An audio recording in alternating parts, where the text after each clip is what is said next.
En Algérie, le président tchadien Mahamat Idriss Déby Itno est arrivé le mercredi 22 avril à Alger à l'invitation de son homologue Abdelmadjid Tebboune pour une visite d'amitié et de travail. Cette visite intervient dans le cadre du renforcement de la coopération bilatérale entre les deux pays, avec à la clé la signature de plusieurs accords issus de la 4e session de la commission mixte Tchad-Algérie. Les discussions visent un développement des secteurs stratégiques tels que le commerce, l'industrie, les ressources naturelles, les technologies, la santé et l'enseignement, avec pour objectif de dynamiser un partenariat encore peu exploité.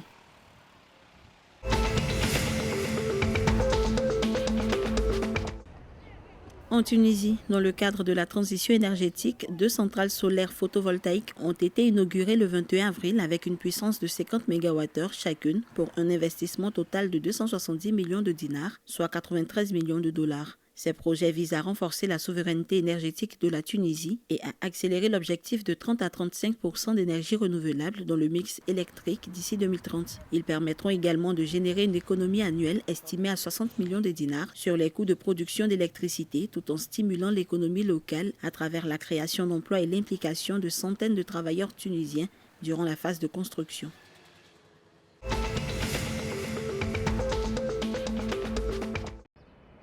En Égypte, le Premier ministre Mostafa Madbouli a annoncé le 21 avril que le secteur touristique au Moyen-Orient enregistre une perte d'environ 600 millions de dollars par jour en raison des annulations de vols et de la baisse des voyages dans la région. Le chef du gouvernement a également indiqué que l'indice des prix alimentaires de l'Organisation des Nations Unies pour l'alimentation et l'agriculture a progressé de 2,4% par rapport à février 2026 dans un contexte de crise économique mondiale affectant l'économie égyptienne. Mostafa Madbouli a par ailleurs relayé les alertes du Programme alimentaire mondial qui évoque des perturbations sans précédent des chaînes d'approvisionnement alimentaire, jugées les plus graves depuis la pandémie de Covid-19 et le début de la guerre en Ukraine.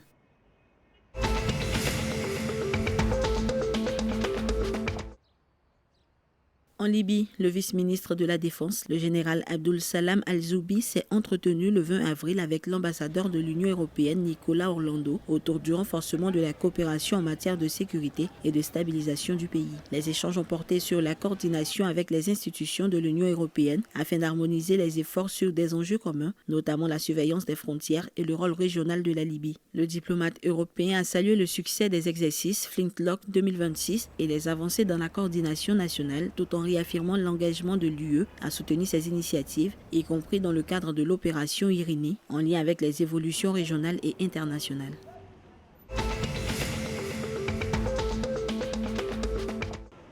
Le projet PAMORA, porté par la Confédération africaine de football pour organiser la CAN 2027 au Kenya, en Ouganda et en Tanzanie, est fragilisé par d'importants retards dans la construction des infrastructures sportives, hôtelières et de transport à un peu plus d'un an du tournoi prévu du 19 juin au 18 juillet 2027. Selon les informations recueillies, aucun stade ougandais n'est actuellement conforme aux normes requises, tandis que des retards sont également signalés au Kenya, contrairement à la Tanzanie où les travaux avancent mieux. Face à ces difficultés, la CAF envisage sérieusement un plan de secours consistant à confier l'organisation à l'Afrique du Sud avec une option partielle impliquant le Rwanda. L'objectif étant de garantir la tenue de la compétition dans de bonnes conditions et préserver le prestige du tournoi continental.